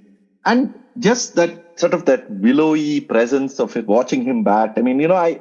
Azhar was my favorite cricketer for a long time. I know, Dravid was from my school. So there was always that aura of, the school, someone from your school playing for India and all that. Sachin was Sachin. But, for a long time through the late 80s and early 90s, Azhar was my favorite cricketer. And, that you read, he also inspired great cricket, writing. To read a piece about Azhar had its own joy. I think even the writers, lifted themselves a bit when they were writing about Azhar. And one of the early innings that I saw, of course, I saw a lot of Azhar from sort of in one-day cricket and things like that. But that in 1991-92, when India went to Australia, that he had 100 in that Adelaide test. And that is like one of the most remarkably beautiful innings that you will see. India lost that test. It's a big heartbreak. They should have probably won that test. They were chasing a really tall total and all that. But forget about, if you forget about any of that and just see that the quality of the stroke play and what he was bringing to the screen that you were watching, it was just like, a beautifully meditative experience for me to watch. Then, of course, there was that innings that he played in Eden Gardens against England in 1993 when, his captaincy was on the line, and then he comes up with another phenomenal innings. Phenomenal simply not because of the bowling he was facing, which was quite, nothing great. The pitch was also flat, and I'm sure there are enough number of statistical parameters to say that it was not a great innings. Fair enough. But just watch it. There is, in fact, an extended YouTube highlights clip which I can link. Just watch few minutes of it, and then in your head it is great. It doesn't matter. Okay, there's this journeyman English bowler who is bowling to him on a really flat pitch in Eden Gardens at a home conditions. All that just stops mattering simply because the quality that he's bringing to the shot. So anyway, to then have, and of course, the thing with Azhar and that whole fixing and the negative side didn't come as a bolt from the blue. There was always inkling, there was always, some kind of hint that I had that something was going wrong. You started reading stories about his lavish lifestyle. There was that famous match in Sharjah when Sunil Gavaskar basically went ballistic on air because Azhar got run out. And that was quite odd to see, a player gets run out and a commentator just goes absolutely nuts saying that this is unacceptable and all that. So he says there's no tomorrow. There is no tomorrow. Exactly. Yeah, and you knew that Gavaskar probably knew something that you didn't. And that's why he's getting so nuts about it. So you knew all that. But then, to actually be told about it and to then read about it and then to hear the all the Helka tapes and everything else that came, and all the news about it, the Outlook stories. Yeah, it sort of. I still remember one day when I was just like looking there. Again, I told you about the Sports Star posters on my walls, and they were like probably like Azhar was probably the person. The most posters I had was of Azhar. And I was just looking around my room, and this was around the time when, I basically just took off all those posters that time. And I sort of pretty much ripped them and shredded them because I felt so disappointed that here is this guy who, had invested so much time in. In fact, Azhar was one of the, cricketers who whenever he used to score well, the next day the newspaper used to have a photo of him. I used to cut out that photo also and put it in a scrapbook. And also, I spent a lot of time on Azhar. And then to see all that just washed away by the fact that he was involved in match fixing. I mean, I don't know.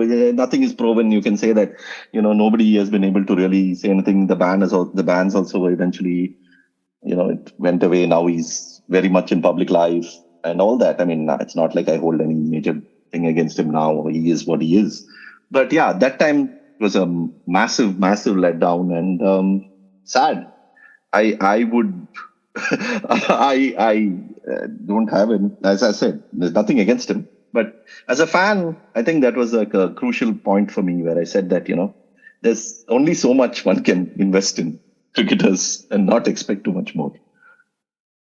Sidvi, also just to add to that, right? I mean, it's hard for us to move on from Azhar because there is no closure, right? It's easier for a South African fan to move on from Hansie because Hansie broke down.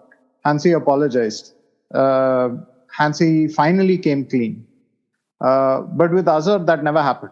So all of this stuff happened, and then he spoke about how he's being targeted because he's from a minority community. And then he basically said that this is all a giant conspiracy.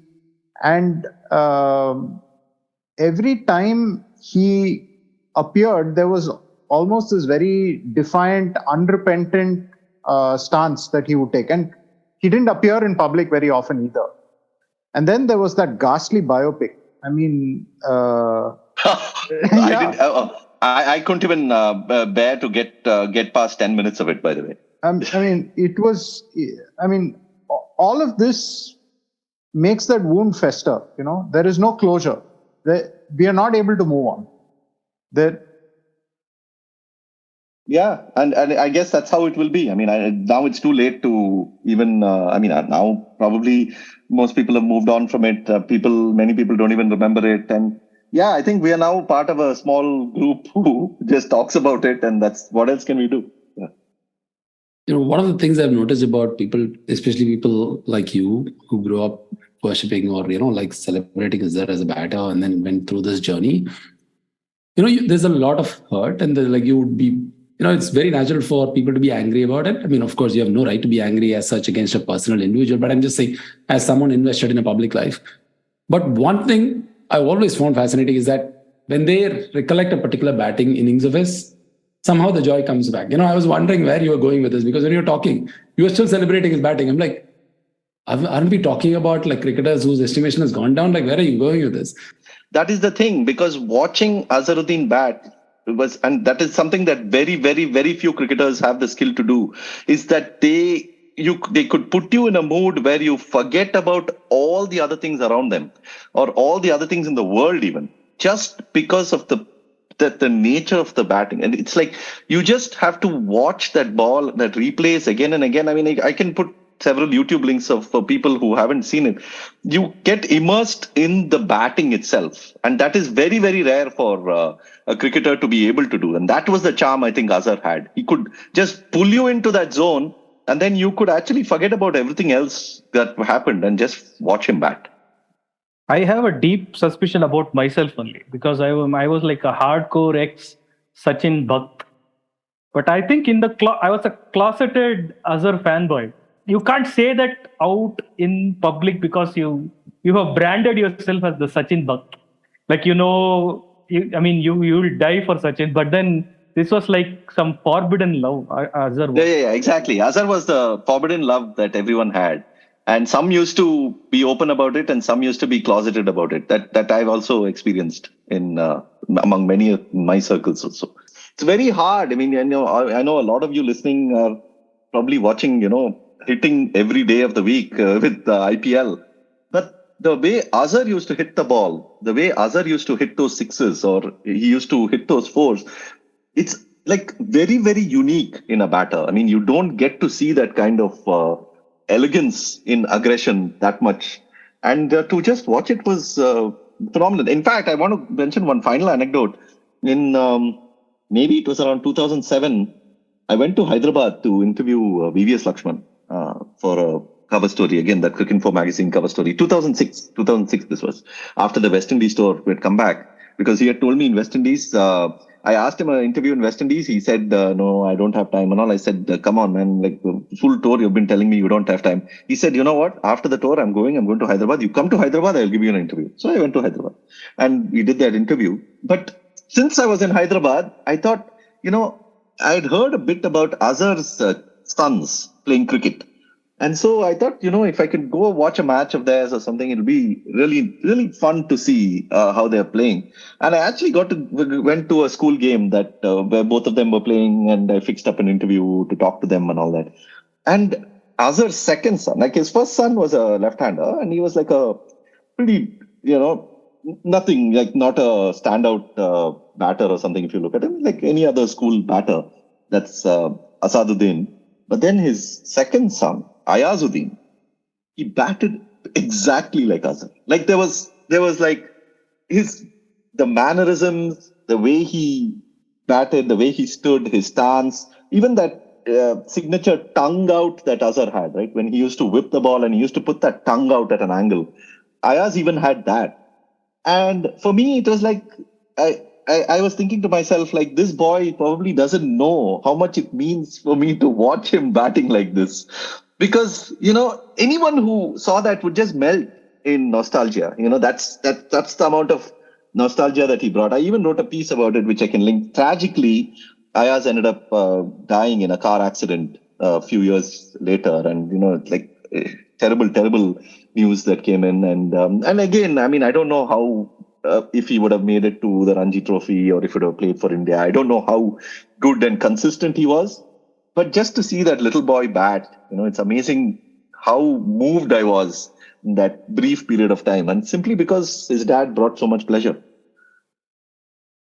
I think the idea was to talk about a cricketer whose estimation had gone down over time for you. I think you spent 5% of your talking time talking about it. But that is the thing, right? That is the sad bit. Like that is how much love and affection I had for Azhar. That to then see him, being involved in match fixing and getting a life ban and not even saying anything about it, that really hits home. So I hope the listeners have seen the sort of the connection. I mean, it's like I'm talking about a long lost lover who spurned me, but I hope you realize that the reason I'm talking about it is because they spurned me, not because of... Okay, so Prashant, you can go. Okay, so the cricketer I want to talk about is Steve Waugh.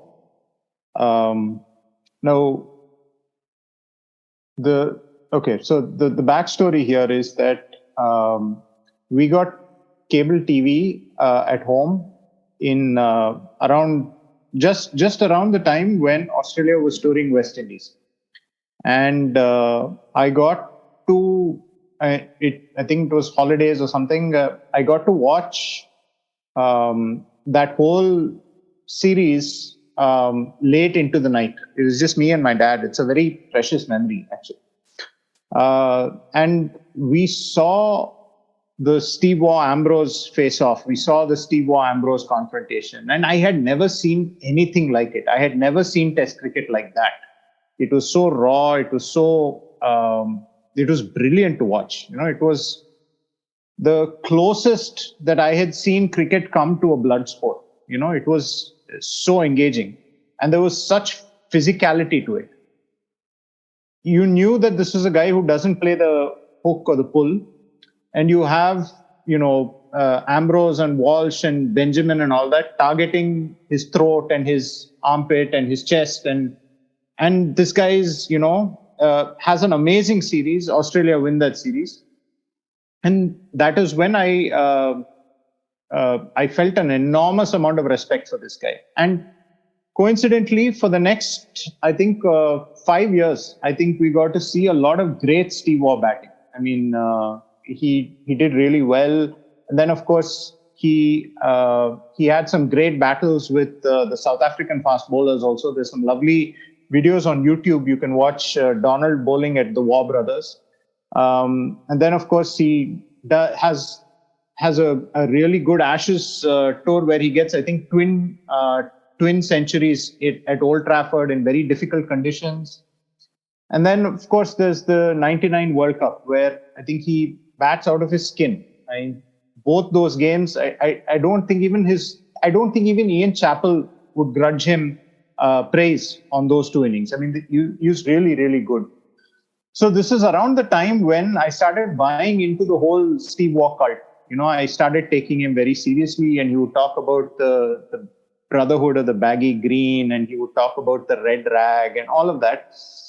And then, of course, he brought his team to India. He called it the Final Frontier, and it was the best test series I had ever seen until then. So for me, Steve Waugh at that point in time was like this amazing warrior. And of course, at that time, people were not very careful about using words like, mental toughness and mentally strong and mentally weak. And Steve Waugh was all about these phrases. He would talk about being tough and using mental disintegration. And I bought all of it without any skepticism, because at that age, you don't question. And to be fair, nobody was questioning any of this, right? Because when you're successful, nobody calls you out on all of this stuff.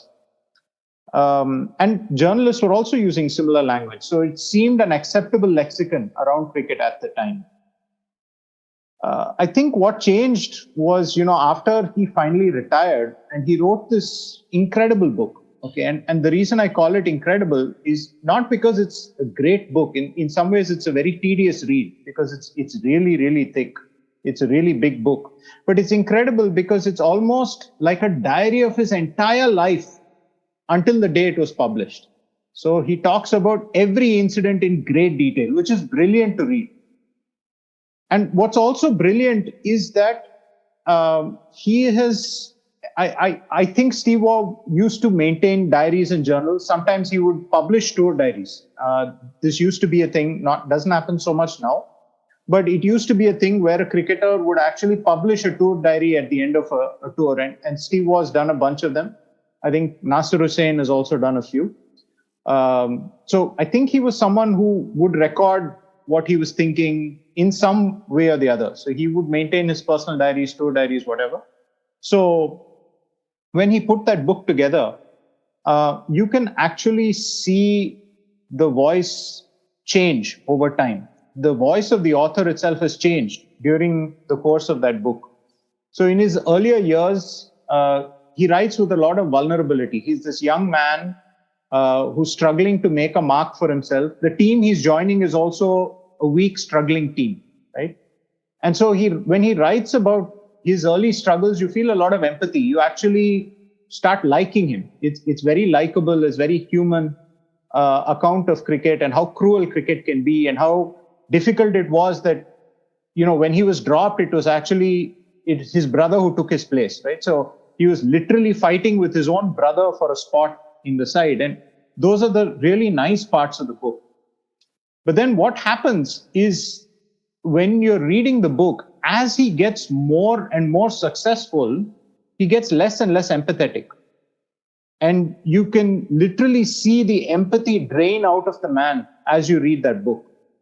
And when you come to the later stages, which was around the time when I started hero worshipping him, his peak, around the World Cup and around the time when he starts tossing around these words, you realize that there is a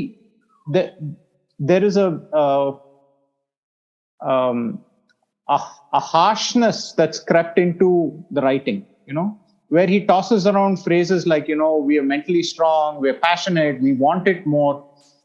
There's this very interesting incident in Nasser Hussain's autobiography where at the end of the 97 Ashes, he's sitting with Steve Waugh and having a beer at the end of the series. And, Steve Waugh says, we are just hungrier than you, and we are just mentally tougher than you, and we're just, that's what's lacking. And Nasser Hussain didn't say anything then, but he writes in the book saying, you know what, I thought about it and I realized that that's not true. I mean, if the difference between the two sides is basically Vaughan, McGrath and Gillespie. It's not hunger or anything. It's actually deeply insulting to suggest that the Australians wanted to win more than the Englishmen. It is just that they were better skilled and they had better weapons and they had a better arsenal. So that theme repeats in his book, where he was part of an extremely successful Australian side. He was lucky enough to be part of one of the greatest ever sides to play the game. But instead of attributing victory to skill, he attributes it to all kinds of other stuff, and that's actually cruel to other cricketers. It's cruel to say that Australia won or went on that unbeaten streak of 16, 17 wins because they were hungry, because they wanted it, because they had passion, because they were mentally tough. Whereas, because when you're saying that, what you're implying is that other teams are not that. And that is deeply unfair to the fraternity. That's deeply unfair to the profession. And that's a very, very wrong and cruel thing to say. And nobody can call you out on it because you're actually successful, right? So, and that comes through very, very strongly as you go deeper and deeper into the book. In fact, as he takes himself more and more seriously, you start to take him less and less seriously. As he falls more in love with himself, you fall out of love with him. And then, of course, you get the whole spiel of, he talks about the baggy green and the red rag, and then you read about how poorly he dealt with slightly more rebellious maverick characters in his side. How he was not able to manage Michael Slater, how he was not able to manage Shane Warne in the later stages. And unfortunately, it seems to be a legacy that he's left of not just playing tough cricket, which is good, but there is also a legacy of spewing bullshit that unfortunately continues amongst people who played in that side, and unfortunately seems to continue in the way they talk about Australian cricket. So, I mean, the most telling thing for me was the passage in his book where he talks about Alan Donald, right? So he basically talks about how Alan Donald is this amazing fast bowling machine. Okay, so there's like a whole paragraph praising Donald. He talks about how he's got speed, he's got athleticism, he can move the ball, he's got a mean bouncer. But, and there's a big but, he says, when I looked into his eyes in the heat of the battle, I sometimes felt he was mentally weak. Now, with the benefit of hindsight, I ask myself, would he have dared mention that if South Africa had won that semi-final at Edgbaston? I mean, he's only putting it in there because, it's almost what do you say? It's a cheap shot, and it's deeply insulting. I mean, when I look at it now, and when there are sportsmen who are coping with real mental health issues, for him to be tossing around phrases like that seems really, really cruel and really, really insensitive. And it is that kind of loose lexicon that's part of the problem today. It's part of the reason why sportsmen have mental health issues, is because phrases like this are being tossed around by people who shouldn't be talking about stuff like that. And of course, I forgot in all of this his catchphrase of mental disintegration, where basically he encouraged a culture of or he condoned a culture of boorishness, and to talk about this arbitrary line in the sand that somehow the Aussies play fair and therefore whatever the Aussie does is fair. It at the time, as I think I mentioned this even on the last time I was on this podcast, you're much less allergic to bullshit at that age. You consume it very easily then, you question it a lot more now. Before we started recording this, we just wanted to ensure we don't repeat the cricketers. So I just did a quick survey of who each speaker is going to talk about. And I asked Prashant who you're going to talk about. And he named the two cricketers. And then, just in case I didn't get it, he clarified that one is about a cricketer whose estimation went up over time, and another is about a cricketer whose estimation went down over time. And Steve was that person who went down. I was like, if it was the other way around, I would have probably abandoned the idea of this podcast. We're not doing this if you told me that your estimation of Steve Waugh went up over time. So you're adding to my case. In fact, you probably said it a lot more coherently than I've ever been able to. One, it became like a propaganda machine after a point of time. You are completely dismissing the skills of extraordinary cricketers. Between McGrath and Vaughan, you got two of the greatest cricketers of all time, and perhaps far greater than you are, right? It's entirely, forget the fact that it's dangerous. To me, it's entirely self-serving to take the mighty achievements of a bowling attack and spread it over the larger team, essentially as a form of a vision that you've shaped.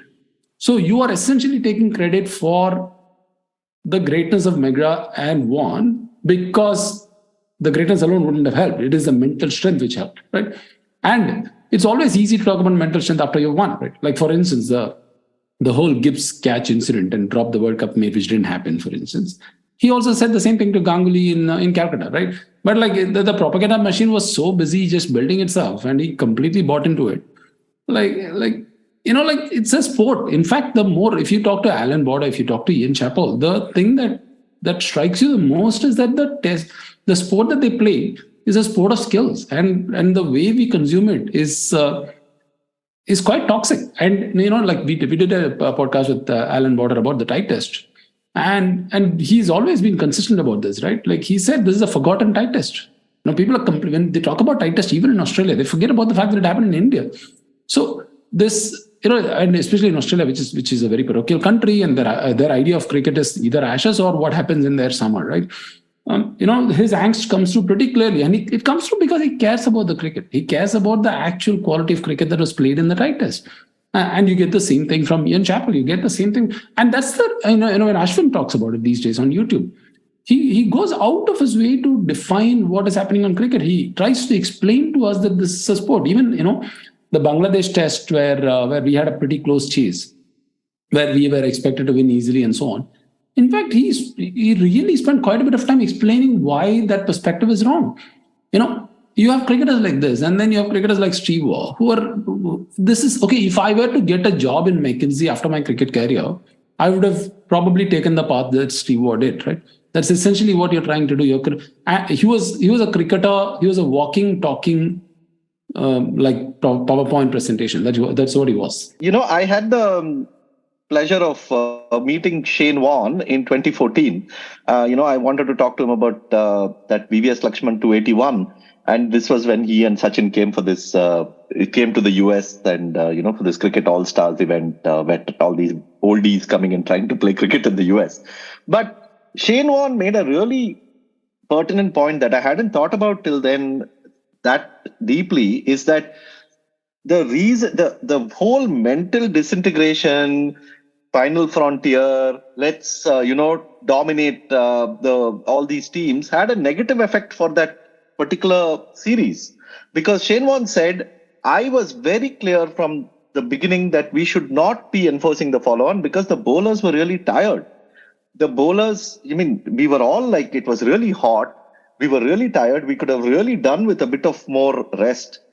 Go bat, get some runs, and then, we'll go and bowl them out. But he said the reason why this whole follow-on happened was because Steve Waugh wanted to make it like a statement and dominate. Yeah. He was basically getting high on his own supply. That's basically high on his own supply. Yeah. And Warne actually went to the extent of saying, and then there were these guys like Kasper. He said, he picked out Kasperovich, who had bought into that, narrative. Yeah. And Kasperovich apparently said, let's bowl. I'll bowl. We'll bowl them out and all. Yeah. And Shane Warne, the great Shane Warne is looking at this guy and thinking, and he's saying, I'm looking at him and I'm thinking, "Hey, it's so hot. Just relax for a bit. We'll go bowl them out after some time." Yeah. And all these things, they have a negative effect on the team. And you have this guy who's building up this whole narrative of this great thing. And the same thing happened when in 2003-04 when India went there, Steve Waugh's final series, where he announced his retirement before the series, and it became all about him. And Ian Chappell was like completely critical of that aspect, and he said that first of all, if you're going to announce your retirement, just final test, just say goodbye and walk off. Instead, you've made this whole thing about you now. So, it has such a negative effect on the whole team when you start making it, when you become bigger than the team. And also he did that even before, right? In the 2000, what's that Mark Butcher Ashes, where he scored the 100 in the fourth test, right? Gilchrist was the captain. Gilchrist was the captain, yeah. Yeah, Gilchrist was the captain. Butcher scores 100 and chases a big score in the fourth innings. Next test, he's not even fully fit. He's batting on one leg. He comes back to captain the test. So what are you trying to tell the world? That Adam Gilchrist was not good enough, therefore we lost the test. Even a half-fit Steve Waugh is a better captain, therefore I'm going to come back. Is that what you're trying to tell the world? Yeah, and that I think Chappell specifically called him a selfish player in that test. Like he said, he mentioned it like 2-3 times. He said, "This is a selfish cricketer that you're watching." Yeah, finally, we come to crisis. We come to God. We come to God himself. Yeah, my second cricketer whose opinion has gone the other way is I'm also switching on the recording. Why? Why? Because I don't want this recorded.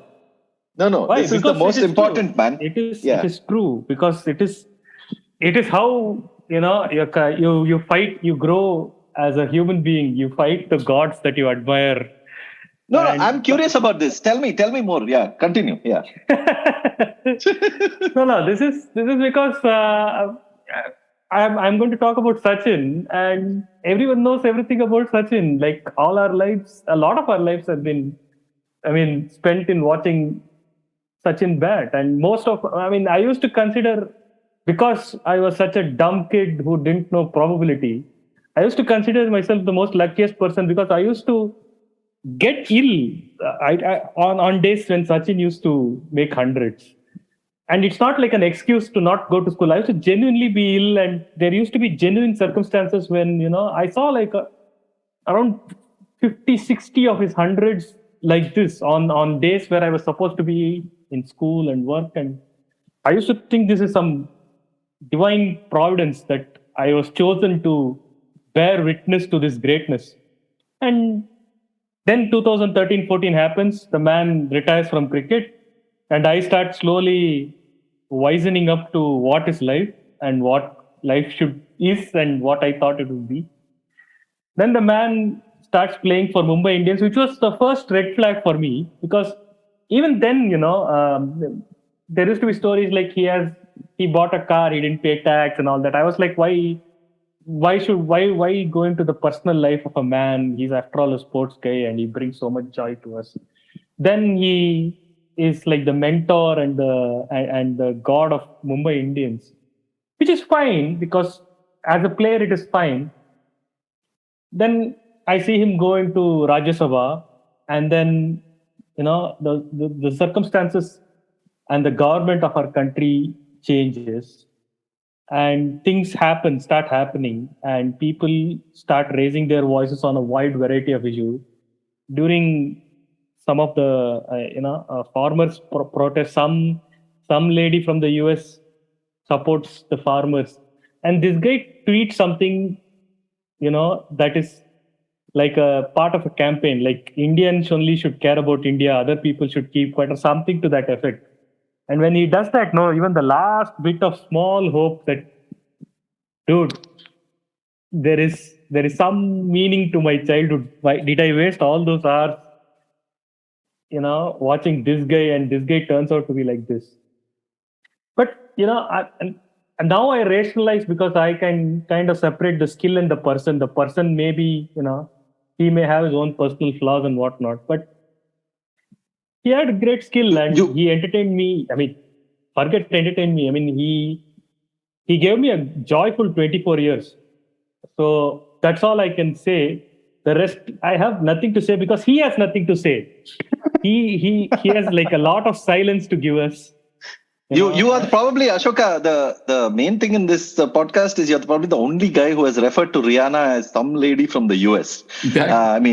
She has merely 108.3 million followers on Twitter. I'm just a South Indian guy with like low. And she comes from a country with immense cricket heritage. Great thing about Rihanna, two great things about Rihanna. One, she posted about the farmers' protest and all these Indian cricketers exposed themselves.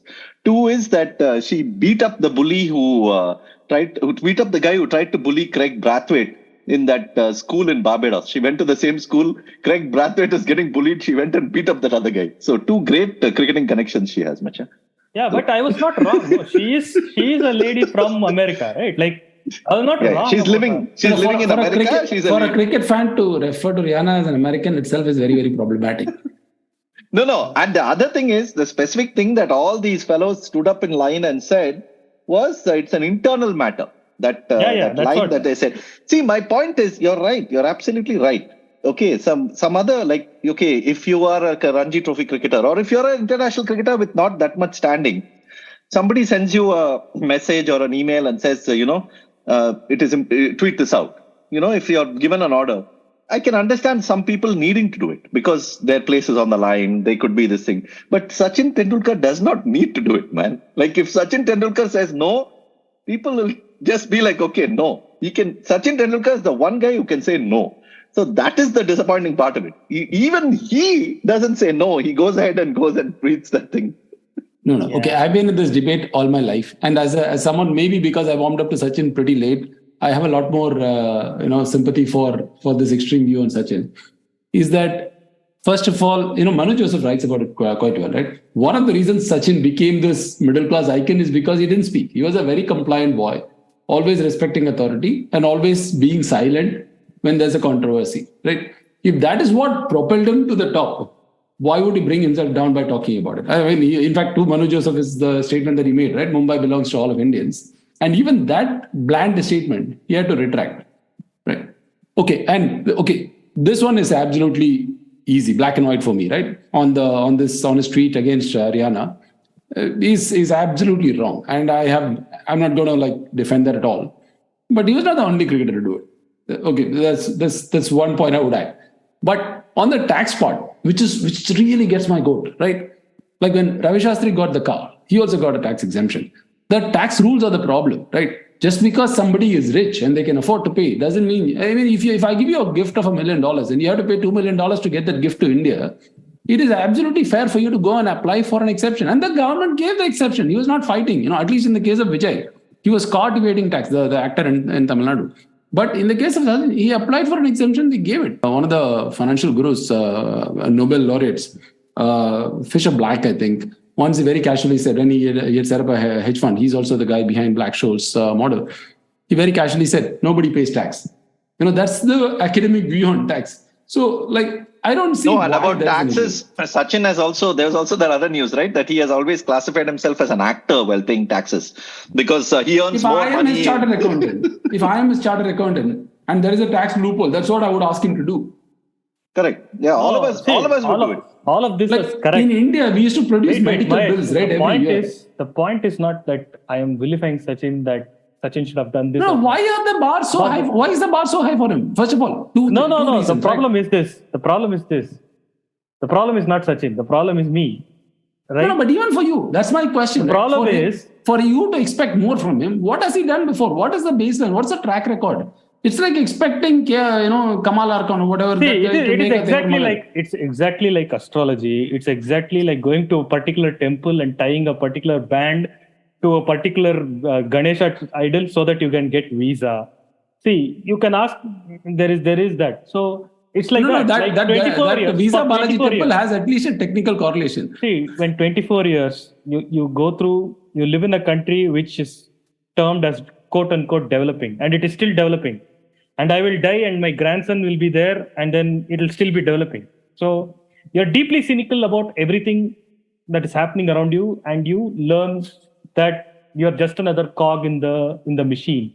But one thing that you come to, right, is cricket. And one person that you see excelling match after match, setting standards, doing things that you think only, exalted beings do, is Sachin. so you associate excellence, you associate your hope, you associate, all that is good on one guy. And that's not like for like 2 years or 3 years. It's your entire youth. Like he played from 89 to 2014. I started watching cricket from 90 to now. That's like 24 years of my life, dude. And that has been constantly, he's been there on the TV all the time. So it is my foolishness to trust the TV. That is given, that I know now. And it is my disappointment. The problem is I'm not wrestling No, with... but what do you want him to talk about? Exactly. No. I'll tell you the reason. I'll tell you the reason why. Because the thing of this, the title of this podcast or the concept of this podcast is, in your estimation, which cricketer has gone the other way? And in my estimation, my God has failed me the last 7 years. It is nothing to do with Sachin. Sachin has been, Sachin all his life, all 50 years of his life. He's been an outstanding cricketer. He has done things very successful people do. Successful people don't want to get into conflict. Successful people want to maximize their wealth. That I know now. It is my estimation that has died. It is not that Sachin has done something.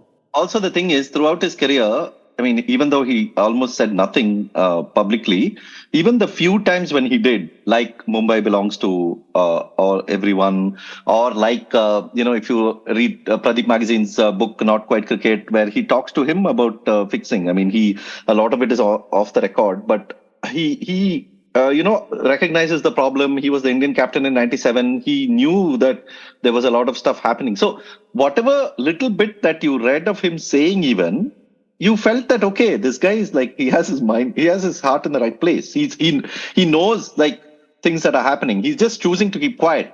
Now, the reason why this Rihanna thing became a big deal is that he chose to say something after all these years, he finally chose, okay, he decided, okay, Sachin Tendulkar will take a stand. And what did he do? He copy-pasted what everybody else is doing. No, that's disgusting. That alone is disgusting. But the taxes and all, the taxes and all, I understand. A lot of people circumvent taxes. I mean, who has analyzed... circumvent is a big word, right? Circumvent is a big word. Tax avoidance is the most rational thing, right? Tax avoidance is the most rational thing. Dude, all of us would do it, dude. Come on. If we had a loophole to exploit, we would do it. There is nothing... No. The loophole is the actor part. But the Ferrari tax is not even a loophole. Him going to the government saying, I got this award because I represent India. Please give me tax exemption. The government gives it. Yeah. No, see, I don't expect him to be the Henry Olonga or Andy Flower of India. Okay. I mean, I don't expect anybody to be that, because that bar is too high, and that cost of what you lose is too much. Like, look, the podcast with Olonga tells you, like, the amount he lost by simply standing up for what he believed in. So I don't expect, that bar is different. But if you're quiet, you're quiet. The moment you start to actually say something, then like say something that is, at least don't copy paste what everybody else is saying.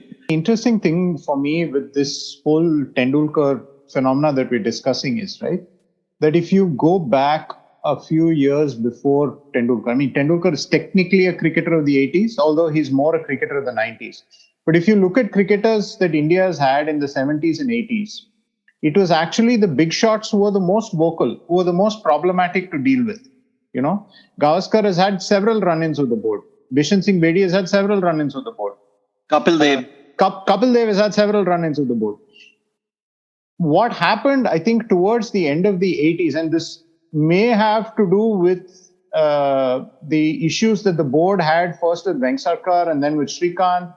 And the match they played in the US, correct, they banned a few people. No, not only that. Venkateswarlu wanted to write a column and he wasn't allowed to. Yeah. So I think what happened around then was, I think the board came down very heavily, and also the team was in transition. So now you had lots of younger guys coming in. They felt that at that stage, Azhar was a more pliable person, a more pliable captain. In fact, that whole conversation that Mia Captain Banoge, and then the follow-up question that Raj Singh asks Azhar is, will you talk about cricket or will you talk about contracts? What kind of a captain will you be? So I think that is the kind of... Little did he know. Little did he know. Yeah. So I think that it is in that sort of general milieu of that power dynamic that Tendulkar was born into in a cricketing sense, where you don't, and also money, right? And also money, yeah. Excess money came in. Yeah. And so you don't take panga with the board. I mean, that's one thing that you learn over if you've had a long career in Indian cricket, whether you understand batting, bowling, one thing you will understand are power dynamics. I mean, you will understand who the power centers are, whom you have to keep on side, and, when to keep your head down. And I think you probably summed it up really well when you said that the one guy who has the power to say no was Tendulkar, and he rarely said anything. It's also the question of what is rational, right? In Gavaskar's era, in Vengsarkar's era, you had to fight the board to make more money. You are fighting for greater shares. Correct. But whereas incentives. In Sachin era, if you fight, you lose incentives. Right? You're financially worse off and career-wise worse off. So it is easier to toe the line when the board is flourishing, the satellite money is coming in, and you are right at the center of it, bringing all that moolah. I guess, I don't know. I tend to believe that, okay, human beings behaving rationally from an economic perspective is something that I can't quite criticize, because perhaps I work in the industry that I do, that we start with the assumption that all human beings are rational. I don't know. I just have a lot of time for people who are not brave. Sure, like craving in is a problem. What Sachin did in the Rihanna incident is absolutely disgusting. But that is one thing which is clearly black to me. But the rest of the criticisms against Sachin, or like sports people in general, I'm not sure. Yeah, I think we have covered good ground.